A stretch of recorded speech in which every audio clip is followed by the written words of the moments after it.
How's it going, Dopemon fans? We are back with another scouting report for the NHL 2021 entry draft. If you've been following along, you know that I covered the top 31 skaters in the Russian system that are in their first year of draft eligibility, and now that the playoffs are over, I'm continuing on and talking about the above agers, those who missed their first or second years of their draft and who've really upped their game and now caught the eye of NHL scouts.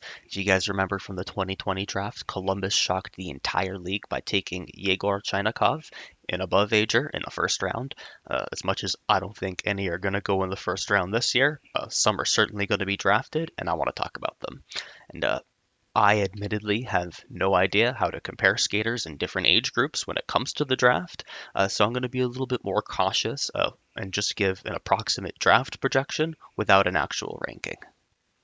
So first up is Maxim Krovyakov, playing for the SKA 1946 St. Petersburg. He mostly plays on the wing, but I've also seen him be incredibly effective as a center, and that's where I'd want him to end up, though he isn't quite there yet. And that's something I'm going to explain as I go along. He stands 6'3" and weighs in 183 pounds.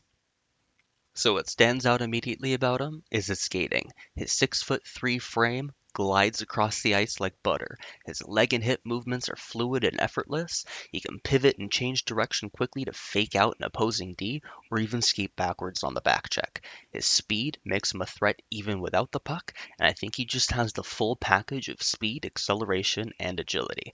And this is where I want to explain his game as a center as opposed to a winger. When he's playing as a winger, he's able to use his speed really well to beat defenders on the dump in and create a lot of space. This is key to his offense as he creates a lot of scoring chances by scooping up that dump in and then driving the puck to the net.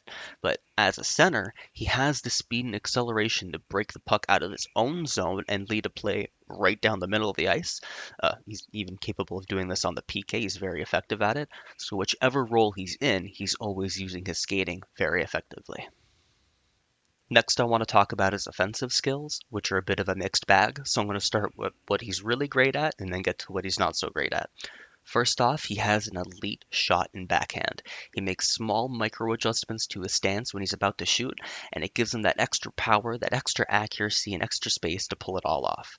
However, he does have a shoot first mentality and sometimes makes the wrong decision to shoot when he should be passing. I have noticed that as the seasons progressed, he was trying to be more mindful of the pass, and I highly commend him for changing his game to respond to that deficit. But that mindfulness makes his reaction time a bit slower and puts him a step behind. He seems to telegraph that pass, which makes it really easy for the opposing defense to intercept. When he's shooting, it's a quick reaction with that elite instinct, but passing, he seems to think twice about, and that puts him behind. Though the big deficit of his offensive game is his puck control.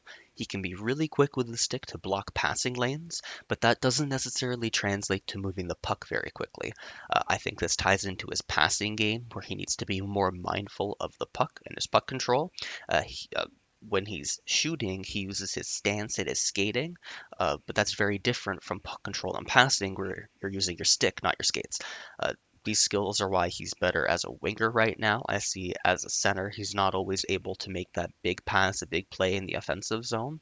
And for that reason, I think he's better as a winger. I did state earlier that this is something that he's working on, but compared to other skaters who are even a year younger than him, he's just not there yet. So I project him being drafted somewhere in the sixth or seventh rounds. He was overlooked last year for being one-dimensional, but he's really worked on his defensive game and playmaking ability. I think his elite scoring and skating gives him so much potential, and that it'd be wise for a team to get him now into their system while they still have a chance for him late in the draft. He could very well break out into the KHL next year and be on everyone's radar for 2022. I remember last year William Wallinder being drafted because of his skating and the potential that has at the NHL level. So I think that teams could really see an NHL future for Krovyakov as well.